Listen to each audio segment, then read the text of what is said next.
Hello guys, what's up? Today we are going to talk about the muscle contraction, the molecular mechanism of muscle contraction. So before going into the main topic or mechanism of muscle contraction, let me tell you about some facts about muscles. So 50% of our body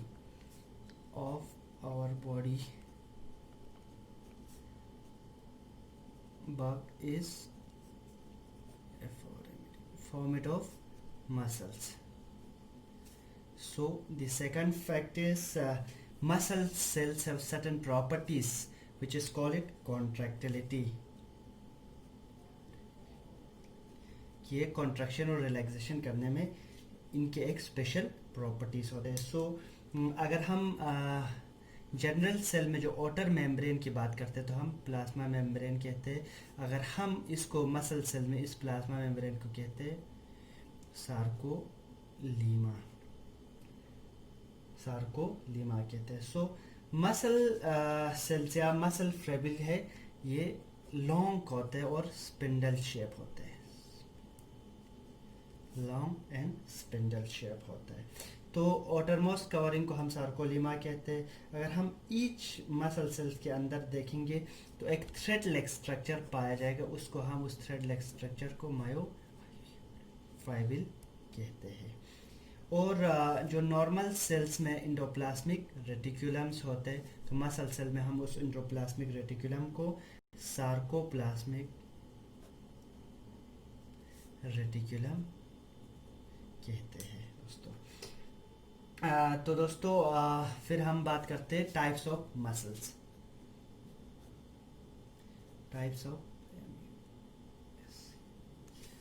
तो generally muscle को दो type में divide करते हैं. One is striated and second is smooth muscle. ठीक है. Straight muscle can further divided into two types. One is skeletal muscle and another one is cardiac muscles. So skeletal muscle उन सारे muscles को कहते हैं जो skeleton पे bind होके होते हैं या attach होके होते हैं. तो such as biceps, triceps, these are all muscles which are voluntary, जो हमारी ही हिसाब से कॉन्ट्रैक्शन और रिलैक्सेशन करते हैं. और कार्डियक मसल्स होते हैं मेनली या सिर्फ हार्ट के जो मसल्स होते हैं उसको हम कार्डियक मसल कहते हैं. ये भी स्ट्रेटेड मसल्स होते हैं लेकिन इसका जो फंक्शन है ये इनवॉलेंट्री होता है. इनवॉलेंट्री मीन्स ये हमारी अपनी मर्जी के हिसाब से रिलैक्सेशन और कॉन्ट्रैक्शन नहीं करते. ये खुद ऑटोमेटिकली रिलैक्स और कॉन्ट्रैक्ट होते रहता है. अगर स्मूथ मसल की बात करते हैं ये इसको हम नॉन स्ट्रेटेड मसल्स भी कहते हैं.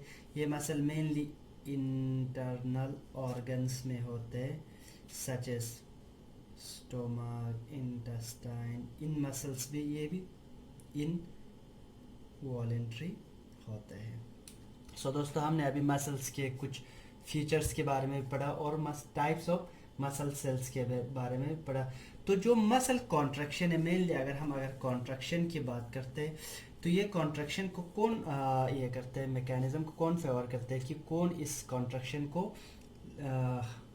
करते हैं. तो कुछ प्रोटीन्स होते हैं जो मसल कॉन्ट्रैक्शन में मदद करते हैं या मसल कॉन्ट्रैक्शन और रिलैक्सेशन को स्टार्ट करते हैं. उनमें से सबसे पहले है एक्टिन प्रोटीन और दूसरा है मायोसिन और तीसरा प्रोटीन है ट्रोपोमायोसिन और फोर्थ प्रोटीन है ट्रोपोनिन. ठीक है दोस्तों, ये उन प्रोटीन्स का नाम है जिससे जो मसल कॉन्ट्रैक्शन को शुरू करते हैं या मसल कॉन्ट्रैक्शन में मदद करते हैं. सबसे पहले हम बात करते हैं एक्टिन के बारे में. एक्टिन जनरली टू फॉर्म्स में होते हैं. एक होते हैं जो मोनोमर सिंगल मोनोमर या दूसरा यही जो मोनोमर है वो एग्रीगेटेड फॉर्म में होता है. अगर हम ये मोनोमर या सिंगल फॉर्म में होता है तो उसको हम G18 कहते हैं या ग्लोबुलर एक्टिन कहते हैं। अगर ये एग्रीगेटेड फॉर्म में होगा तो हम उसको F18 कहते हैं या फेवरस एक्टिन या फेवरस एक्टिन कहते हैं। इसी तरह मायोसिन भी एक myosin is actually a large asymmetrical protein और एसिमेट्रिकल मॉलिक्यूल भी हम कह सकते हैं इस, क्योंकि इसके जो सिमेट्री नहीं होते, इसके एक लॉन्ग टेल होते हैं और एक ग्लोबुलर हेड होता है, टेल और ग्लोबुलर हेड होता है। तो मायोसिन का एक इम्पोर्टेंट प्रॉपर्टी क्या है, ये एक्टिन के साथ एक कॉम्प्लेक्स बनाता है। Myosin has the ability to make complex with actin. तो हम उस कॉम्प्लेक्स को क्या कहते हैं, एक्टोमायोसिन।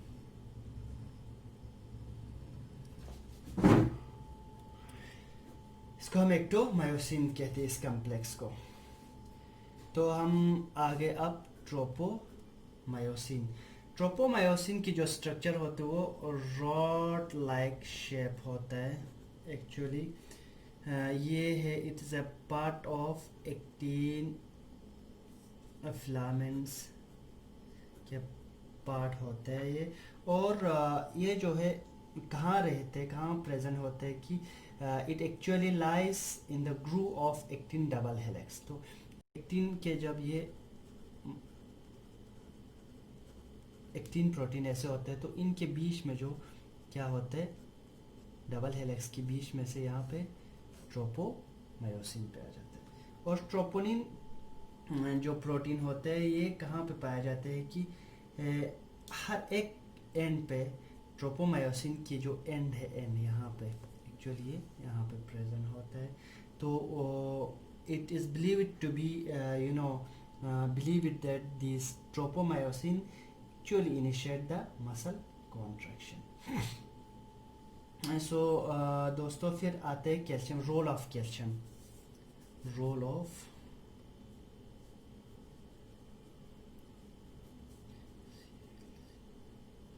Calcium in muscle contraction. तो कैल्शियम का क्या रोल है मसल कॉन्ट्रैक्शन में, जब जो एक्टिन और मायोसिन का ब्रिज बनते हैं, एक्चुअली एक्टिन और मायोसिन का, तब एक्टिन और ये है फॉर एग्जांपल मायोसिन, जब एक्टिन और मायोसिन का ब्रिज फॉर्म होता है तब मसल कॉन्ट्रैक्ट होना शुरू हो जाते हैं। लेकिन जो कैल्शियम क्या करते हैं, तो एक्टिन और मायोसिन को इनहिबिट करते हैं। पहले कौन इनहिबिट करते हैं, ये जो ट्रोपोनिन और ट्रोपोमायोसिन, क्योंकि ये इनके बीच में जाके बाइंड होकर रहते हैं, ट्रोपोनिन और ट्रोपोमायोसिन।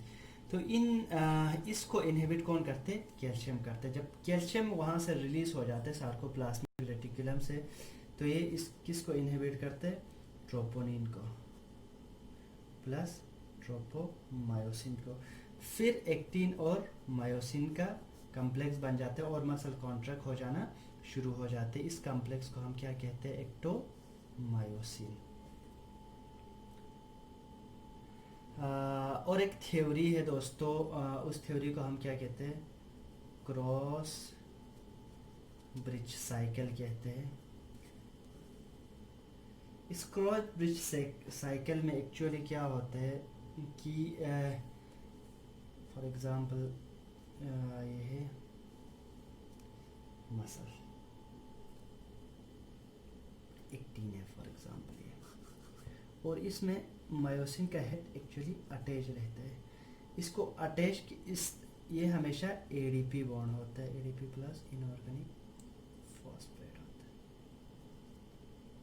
ठीक है, इनऑर्गेनिक फॉस्फेट होता है। It what happens here actually is myosin cross bridge attach to the actin and myofibril. ये है मायोसिन, ये है एक्टिन और क्या है, अदर माइक्रोफिब्रिल।